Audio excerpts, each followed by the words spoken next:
লাইব্রেরিতে আজ বেশ নীরবতা বজায় ছিল, তবে সেটা বই পড়ার কারণে না, কারো যাতে ঘুম না ভাঙে সেজন্যই সবাই আস্তে হাঁটছিল।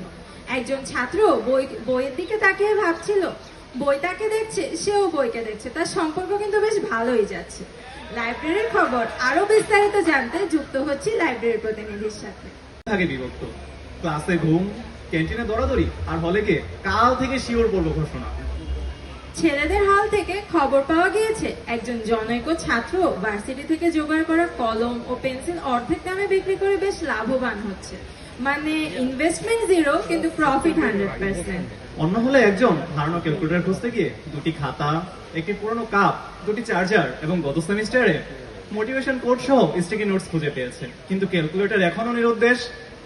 আর এদিকে মেয়েদের হলে অনশন হতে চললো বলে একটাই দাবি, অ্যালার্ম যার যার, ঘুম কেন নষ্ট সবার। আর স্টাডি রুমে গ্রুপ স্টাডি এর নামে গতকাল সারা রাত আজকের ফাংশনের যে প্ল্যানিং হয়েছে তা তো আর নতুন খবর নয়। এবার ক্যান্টিনের দিকে যাই।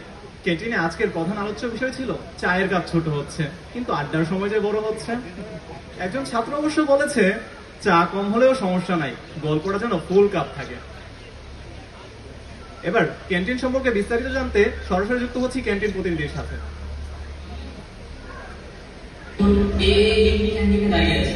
এখানে পরিস্থিতি খুবই ব্যস্ত। একদিকে সুন্দরা শেষ, অন্যদিকে লাইনের শেষ দেখাই যাচ্ছে। একজন ভাই 5 মিনিট ধরে ভাবছে নুডলস খাবেন নাকি টাকা বাঁচবেন। শেষ খবর পাওয়া পর্যন্ত তিনি এখনো চিন্তায় আছেন। ধন্যবাদ ক্যান্টিন প্রতিনিধিকে। এবার আসি লাইব্রেরির খবরে। লাইব্রেরিতে আজ বেশ নীরবতা বজায় ছিল, তবে সেটা বই পড়ার কারণে না, কারো যাতে ঘুম না ভাঙে সেজন্যই সবাই আস্তে হাঁটছিল। একজন ছাত্র বইয়ের দিকে তাকিয়ে ভাবছিল, বই তাকে দেখছে, সেও বইকে দেখছে, তার সম্পর্ক কিন্তু বেশ ভালোই যাচ্ছে। লাইব্রেরির খবর আরো বিস্তারিত জানতে যুক্ত হচ্ছি লাইব্রেরির প্রতিনিধির সাথে। এখানে সবাই খুব ব্যস্ত দেখাচ্ছে। একজন বইয়ের সামনে বসে আছেন, কিন্তু তার চোখে এমন ভাব মনে হচ্ছে তিনি নতুন জীবনের অর্থ করছেন। আরেকজন বইয়ের সামনে মোবাইল লুকিয়ে এমন দক্ষতা দেখছেন যেন এটা এক নতুন গবেষণা পদ্ধতি। ধন্যবাদ লাইব্রেরি রিপোর্টার। লাইব্রেরি কর্তৃপক্ষ জানিয়েছে বইয়ের উপর মাথা রেখে ঘুমালে জ্ঞান সরাসরি মাথায় ঢোকে। এমন কোনো বৈজ্ঞানিক প্রমাণ এখনো পাওয়া যায়নি, তবুও ছাত্ররা পরীক্ষা চালিয়ে যাচ্ছে। এবার ক্লাসের খবর।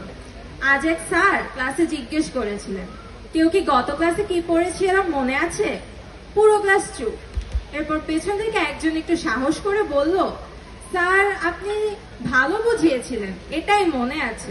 আরেক ক্লাসে একজন ছাত্র প্রেজেন্টেশন দিতে এসে বলেছে, স্যার স্লাইড কম কিন্তু আত্মবিশ্বাস বেশি। 5 মিনিট যেতে না যেতেই দেখা গেল স্লাইডে পড়লেই তার আত্মবিশ্বাস শেষ। তবে সহপাঠীরা হাততালি দিয়ে তাকে মানসিকভাবে উদ্ধার করেছে। খেলার মাঠ থেকেও কিছু খবর আছে। ফুটবল ম্যাচে একজন গোলকিপার বল ধরতে গিয়ে এমন ভঙ্গি করলেন মনে হলো তিনি আসলে বিমান অবতরণের সংকেত দিচ্ছেন। ক্রিকেটে এক ব্যাটসম্যান বল মিস করে বললেন পিচে সমস্যা আছে, পরে দেখা গেল সমস্যা পিচে না, তার চোখ আর ব্যাটের বন্ধুত্বে। তবুও তিনি আত্মবিশ্বাসী, আগামী ম্যাচে অন্তত বল দেখতে পারবেন। সাংস্কৃতিক অঙ্গনেও কিছু খবর আছে। বর্ষবরণ 1433-এর নাচ গান আবৃত্তি অনুষ্ঠান শেষ হলো, অনুশীলনের গল্প এখনো শেষ হয়নি। একজন বলছে, ভাই আর যাই হোক কালচার ক্লাবের খাবার খেয়ে অন্তত মাসের টাকাটা তো বাঁচলো, এখন 500 টাকা আর কোনোভাবে 8 দিন চললেই হবে।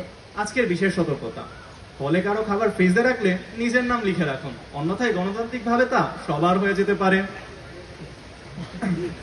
আর গরম ধার দিলে অবশ্যই ফেরত পাওয়ার আশা রাখুন, কিন্তু অতিরিক্ত আশা স্বাস্থ্যের জন্য ভালো নয়।